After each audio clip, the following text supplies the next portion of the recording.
Welcome to the Firebelly Social Show. We're focused on talking to food and beverage brands that are on a mission to make the world better.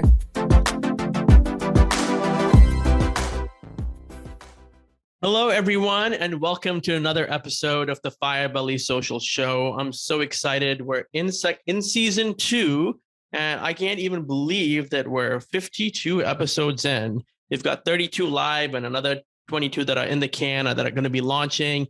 And it's just exciting to be interviewing and talking to and spending time with founders and CEOs of mission-driven food and beverage firms. So it's just been really a great journey for me and learning about all these different people and the things that they're doing and how brave and the role that courage plays in their lives.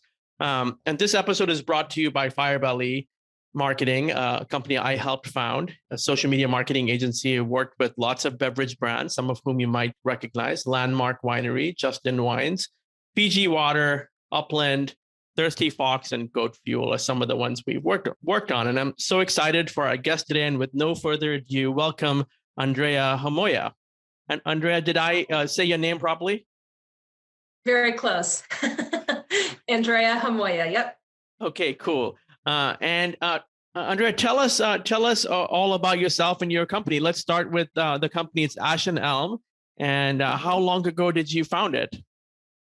Yeah, so we started Ash Elm Cider Company. We opened in June of 2016. So actually, we're just a couple days away from our 6-year anniversary. Yeah, but we, officially incorporated and became a company a couple years before that, as we, it took a while to get open, as I'm sure you've heard a lot of people say.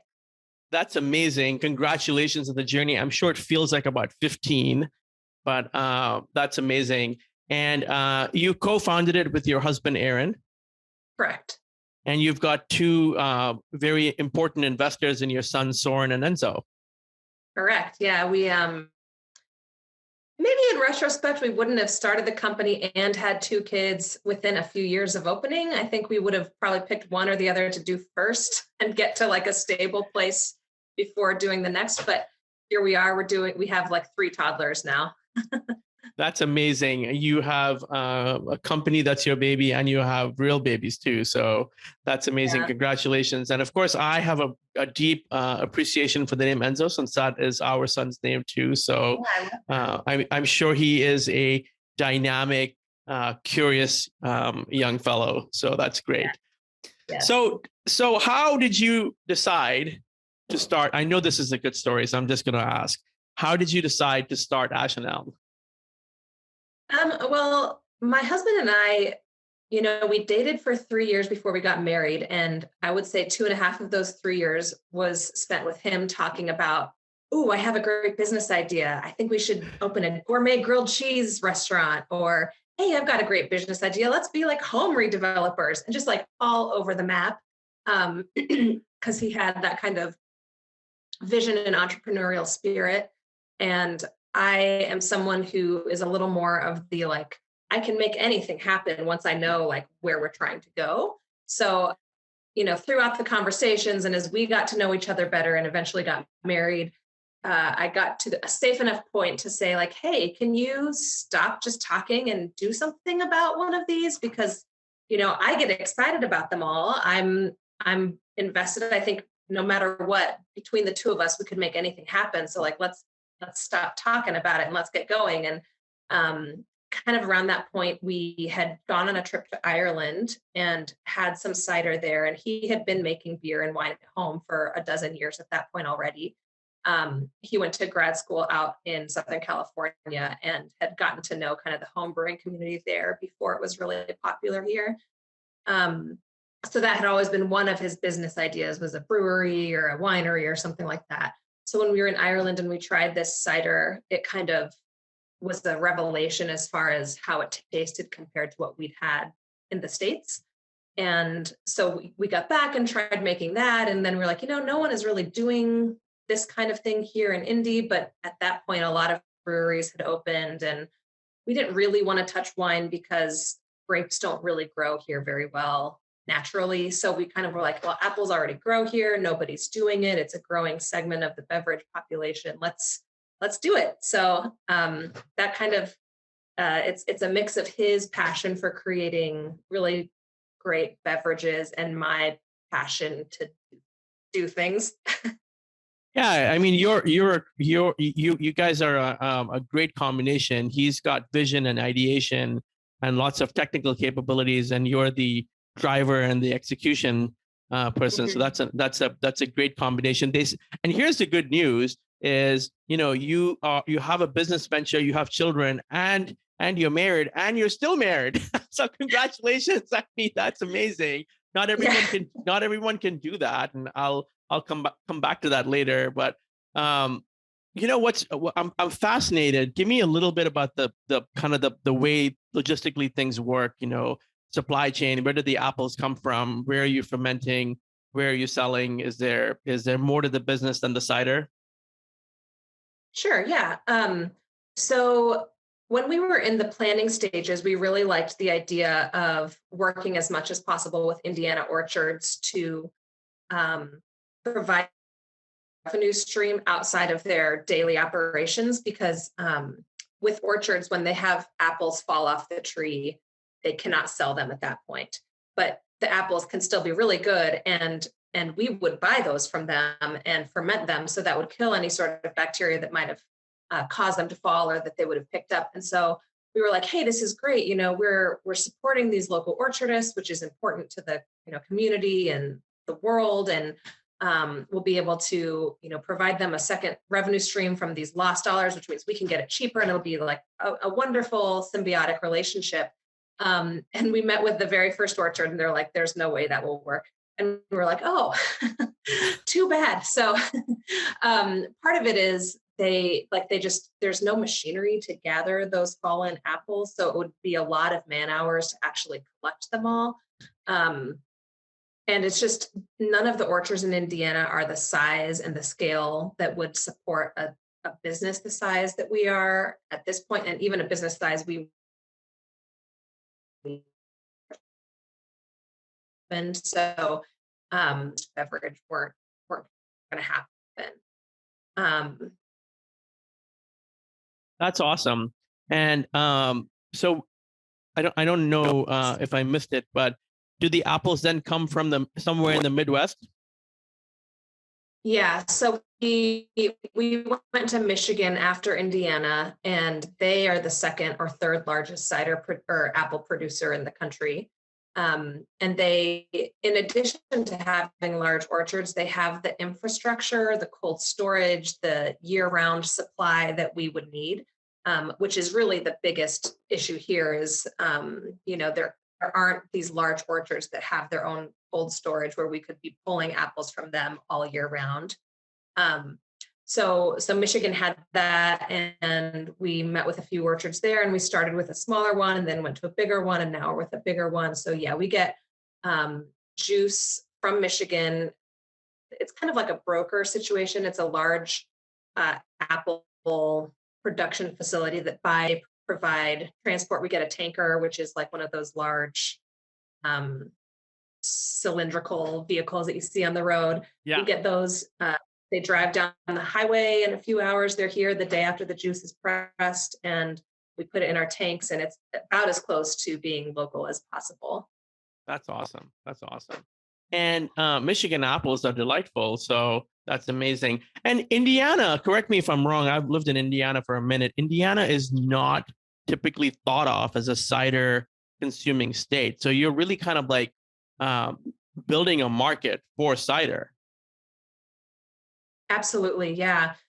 The real cider consuming states are on the East Coast and the West Coast, where there are these kind of more heritage apples and this history of cider making and apple orcharding. But even compared to Midwestern states around us, the cider consumption in Indiana is way less than Michigan or Illinois. So yeah, from the beginning, we've known like we are going to be not just bringing cider to people that are looking for it. We're going to be bringing cider to people who have never heard of it. And, we feel like 90% of the people who try our cider have never had anything like it. So it's very much an educational mission for us. Is that mission of bringing cider to people who haven't haven't had cider before affect your decisions with flavor profiles? Absolutely. I think if our cider makers and our staff were the only customers, we would make very different ciders than the ones we make here. And it's not that we don't like our ciders. We think they're great, but we just know that the Indiana palate is at a different place when you're brand new to something. It's kind of like with wine where when you're just 21 or just start drinking, you may need something a little sweeter, a little more approachable. And as you become older and your tastes change and you become more knowledgeable, you can be a little more appreciate more nuanced flavors. And so that's something we are trying to do. We have the gamut in our restaurant, but that first entry point is going to be the sweeter, fruitier styles. And then once people are like, "Oh, I love this," you say, "Try this one. Now try this one." And eventually they're drinking things that are closer to what we might drink ourselves. But you know what? We don't care if they like the sweeter things. That's fine. For sure, for sure. And it doesn't, I think it's a wonderful time for you to have come to the market as people are looking for better for you options.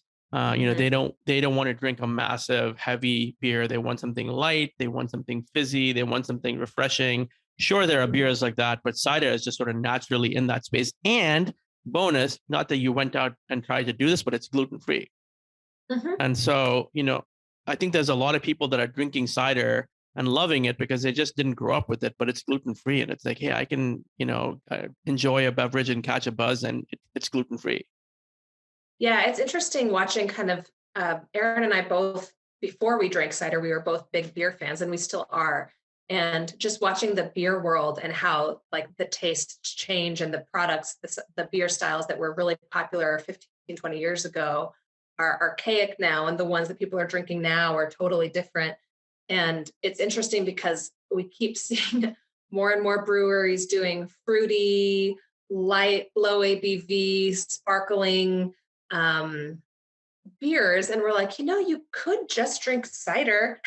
Like, Yeah, exactly. Exactly. And I know when we've done work in the past for Upland and we were launching all their sours all over the country, people would say, well, what's a sour? And it's like, well, if you don't really know how to explain it, well, it's kind of like a sparkling wine for beer drinkers, and it's fruity and it's got like nuances and it's got like interesting spices. And so that's really cool. What's founder life like for you? I've heard some of your other podcasts, and I wanted to touch on this because founder life, and people just don't get it, right? Founder life is rewarding, but it's also very challenging. And I wanted to hear your thoughts on that.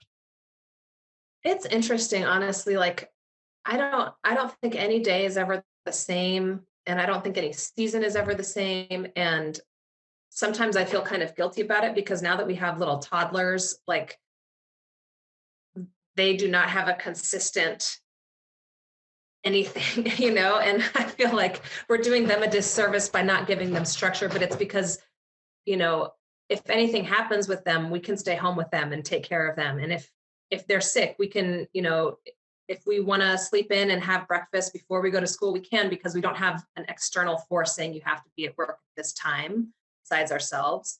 Yeah. So in that way, our life just feels, it's not my style. It's not comfortable to me, but it feels like we're always making every decision new for the first time almost every day, with just like the daily things that you would do, like get up, shower, be at work by 7. We don't have that. Of course, people listening will be like, well, make it, force yourself to do it. And yeah, I could, but it's nice to have that flexibility too. So there's that. I think one thing that I'm kind of dealing with, and I would even say maybe struggling with right now, is my husband, Aaron, just left his day job after I ran the company by myself for the first 5 years. And he finally has left his day job and joined us. And he did it at a time when we were just about to open our new restaurant and we had a huge growth year. And I was like, you have to do it now. I can't take any of this anymore. I'm dropping all these balls. So he joined and I was like, okay, I'm giving you the books. I'm giving you payroll. I'm giving you this, and then I'll keep this. And so now we both work here, and I'm like, we're past that really crunch time of where so much new was happening. And I'm like, oh, I gave away most of my work. And now like Aaron's doing a lot of it. And so now it's kind of like, well, what do I do now? Like, we've always been more involved in operations than we maybe should be as founders at this point. Like, I think ideally we would have more higher level people who could handle the books and HR and payroll and all of that, and we would be doing more vision and growth. Um, but we've, now that I have a second person with me day in and day out, he's taken on some of that, and I'm kind of like, what's my role now? And yeah, so that's something I'm kind of trying to figure out right now. And I think I look at him and he's stressed. I'm like, should I take it back? I don't know. Well, but I think we can't downplay the the responsibility, even if you're not doing all those things, the responsibility that you have in your mind at all times when you're a founder and you're an entrepreneur. I'm sure innovation is a big part of your business.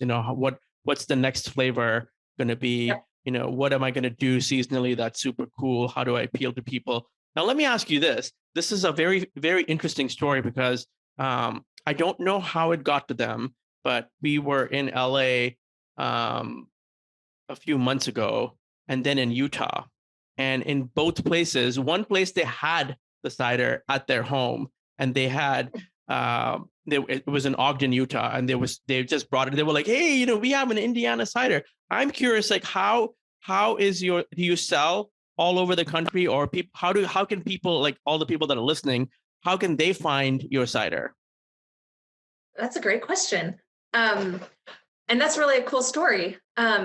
So you're right about like mental space for innovation. I do think that that's one of the things that I can do that a lot of other employees can't, and that just when I am not caught up in the daily operations, I am able to come up with like, oh, this is the next phase of growth for us.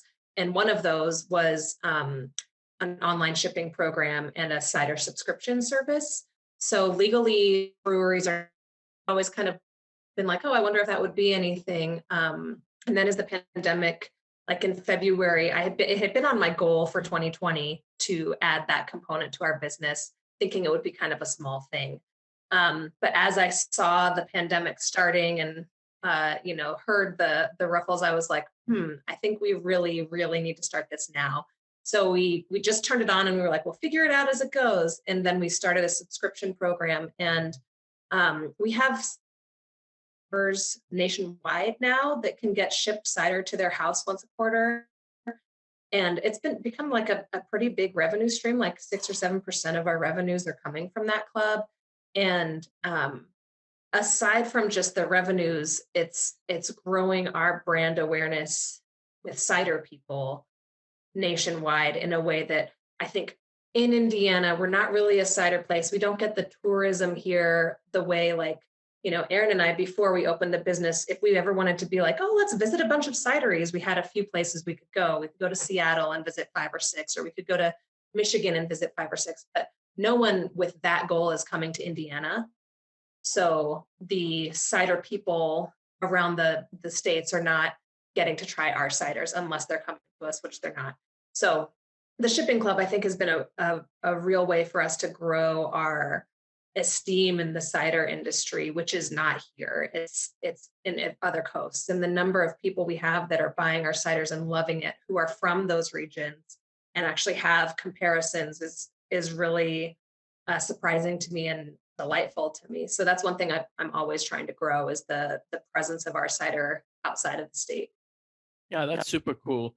I mean, I think, and I say this with as a compliment. I know there's lots of great design in Indiana. I mean, of course, we're in Indiana as well.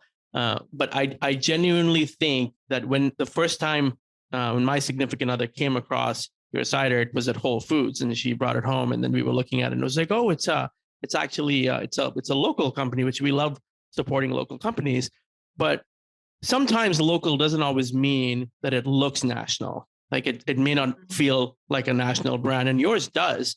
Are you at the helm of all those kinds of decisions with design and branding?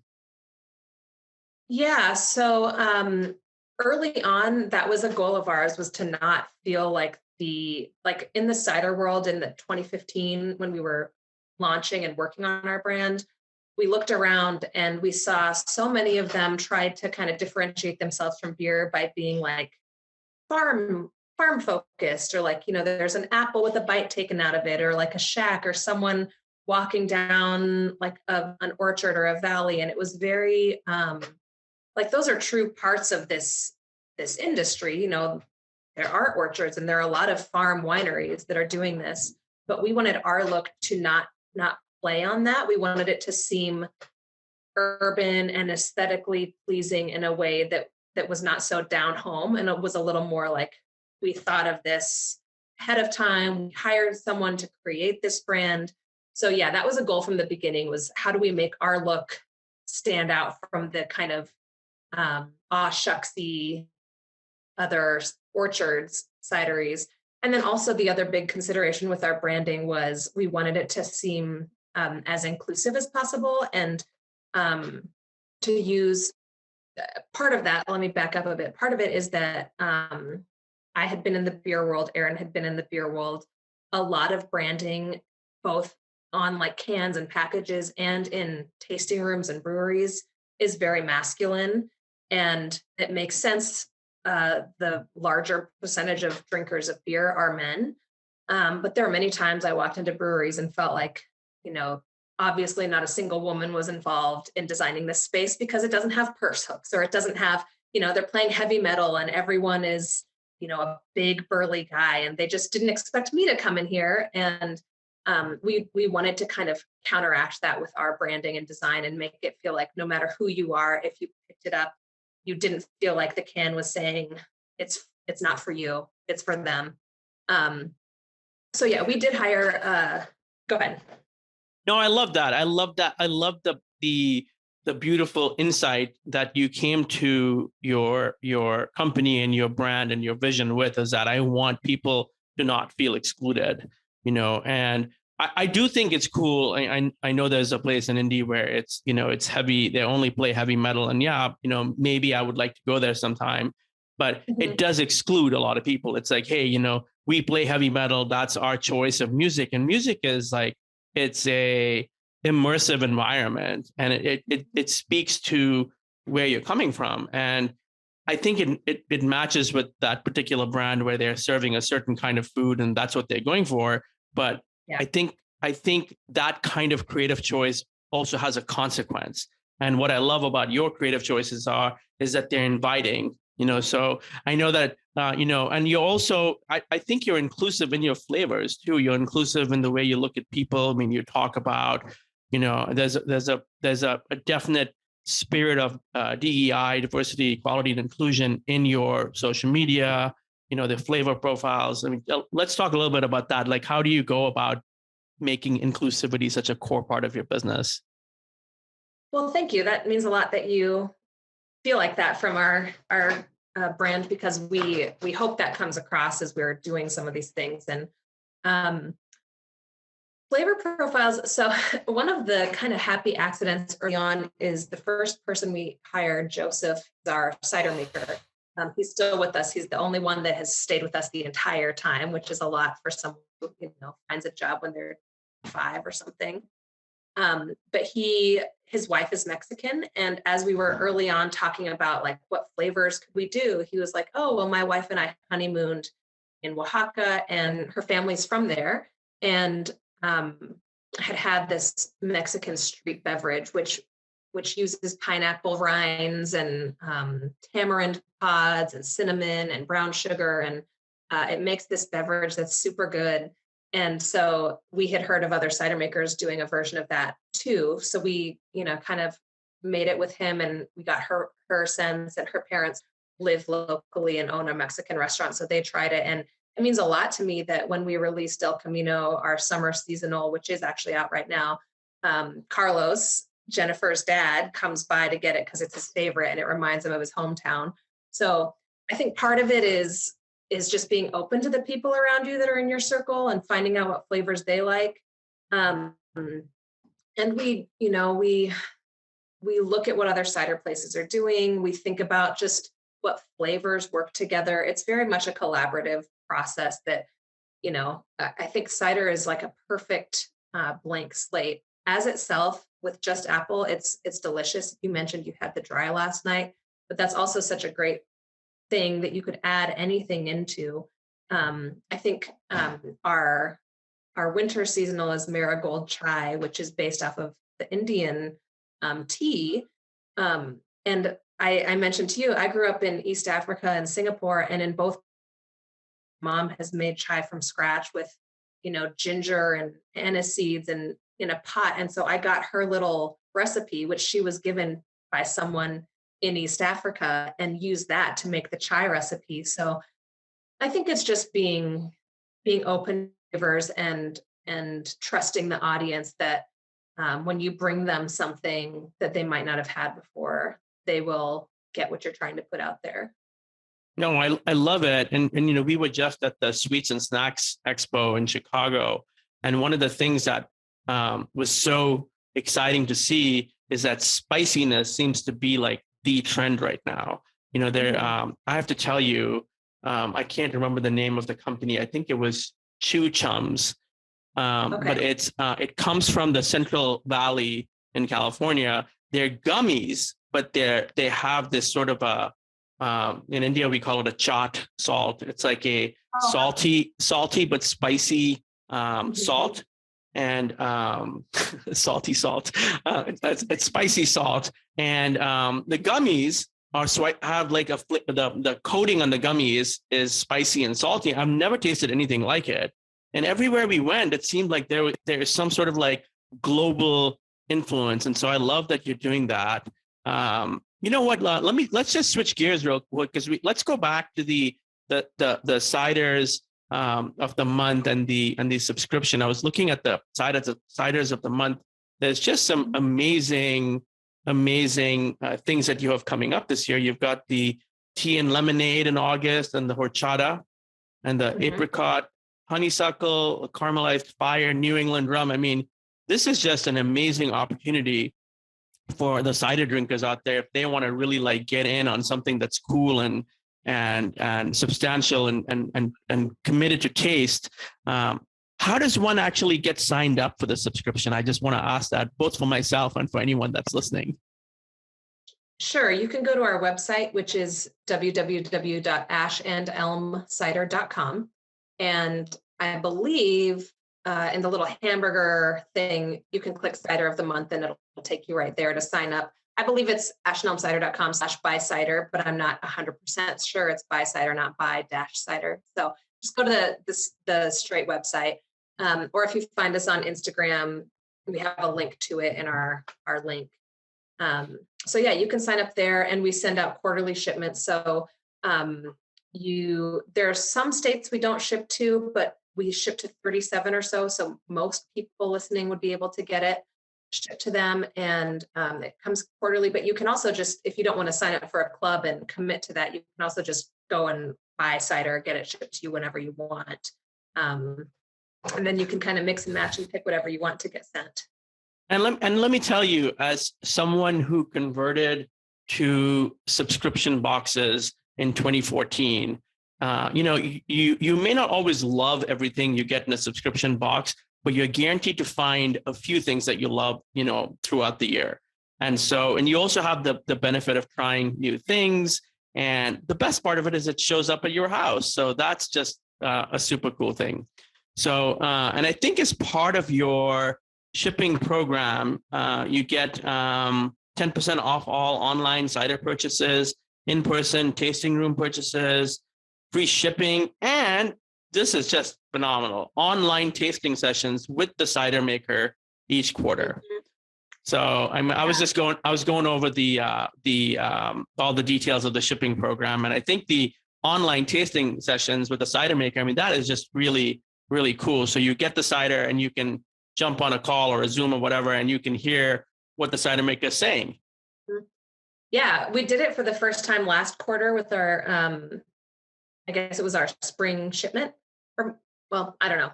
We did it with the last time for the first time. And it was me and Joseph, who I've mentioned, and our assistant cider maker, Wes. And we just went through all four of them. We tried them all. We talked about them. We talked about how they were made, how we came up with it. And then we tasted them together and kind of talked about the tasting notes. And It was really cool. It wasn't super well attended because we've never done it before, but we told everyone, like, we want you to send your questions.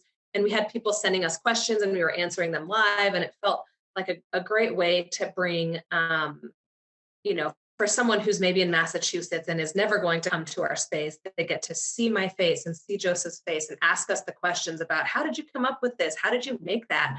So I'm really hoping that's something that we can grow as part of this club, because I do think for people who are kind of nerdy cider lovers, there's not a lot out there where they can directly ask someone who's made, 100 different flavors of cider over the last 5 years, what exactly did you do to get this flavor profile, or how do you come up with it? And I thought it was great. It's really interesting. This is, I think, maybe a slightly juvenile question, but when you're drinking cider, are there times when you are like, maybe we talked about spicy food, you're eating a spicy meal like I did last night, I'm drinking your dry, and you're gulping it, because it feels so good in your mouth, and it's relieving the spiciness of the meal. Are there times when you find yourself sipping versus gulping, and it's just like you're drinking it differently? Yeah, for sure. So I mentioned the Del Camino Pineapple Tepache, which is our summer one. That's the lowest alcohol content cider we have. It's 3.5%, which is pretty low. And we made that to be like a thirst quenching, drink an entire can in one setting after you mow the lawn and it's 100 degrees outside, just refreshing cider. So that one I would definitely like gulp, even though like if I wanted to take sips and get tastes of it, I would. But then our spring seasonal is Obscura, and that one is much more like a red wine. We actually use red wine tannins in it and blackberries, and there's no added sugar. And so it much more is like a rosé, a sparkling rosé in flavor. And, there are these bitter aftertones, and that's definitely one I would sip and probably like want to pair with a more robust food, to kind of have that wine pairing experience. And I think that's, again, I mentioned educating the consumer about what cider is. And I think there are so many people who it would blow their mind to realize that cider can be both of those things, and it's all still the same beverage. It is. I'm so happy you're doing this. It's a huge market, and you have something truly unique that you're an innovative that you're bringing to the table. Let me ask you this: how do you and Aaron, how do you guys keep yourself creatively inspired? That's a good question. I think right now we're kind of in a bit of a just like all life slump, which sounds like, we have these two toddlers and they're both, 4 and 2, which is just kind of a intense age. And we are both just kind of working super hard and in a big growth phase for the company. So I think right now we're kind of at our low point as far as being able to be like mentally creative in a way that we have in previous years. But I do see that ending soon.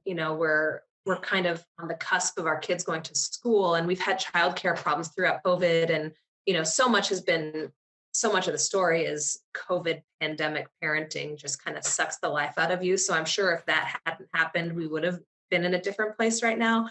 But I think, finding ways, like now that he works for our company, we've started trying to get coffee or meet up with other Fridays. And every time I do that, I leave that conversation with a million ideas. And it's something that I was like, Aaron, you have to do this with me. I've been doing it for a while with different people. And luckily, because we're the only people making cider, every other brewer in town doesn't feel scared telling us very detailed information about their company because we're not their direct competitor.